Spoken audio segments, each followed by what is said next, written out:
नहमदुहु व नुसल्ली अला रसूलिहिल करीम अम्मा बाद फ़अऊज़ु बिल्लाहि मिनश शैतानिर रजीम बिस्मिल्लाहिर्रहमानिर्रहीम। सवाल ये है कि अगर कोई शख्स उम्रा के लिए या हज के लिए जाए तो क्या वो उम्रा अदा करने से पहले आराम कर सकता है और गुस्ल कर सकता है या नहीं। तो दखूल मक्का की सिफत, इसके बारे में ये है कि जो शख्स हज और उम्रा अदा करने के लिए मक्का आए तो तवाफ से पहले उस पर दो चीज़ें लाजमी हैं।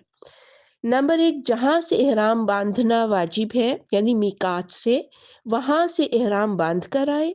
नंबर दो, हिज से असगर और हिज से अकबर से मुकम्मल तौर पर पाक हो यानी बेवजू होने की सूरत में वजू और गुस्ले जनाबत की सूरत में गुस्ल करके आए।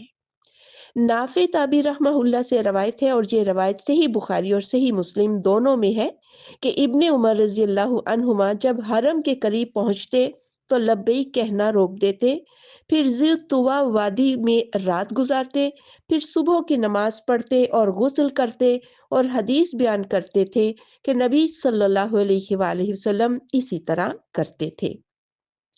रसूलुल्लाह सल्लल्लाहु अलैहि वसल्लम बनु शैबा के दरवाजे से बैतुल्लाह में दाखिल होते थे।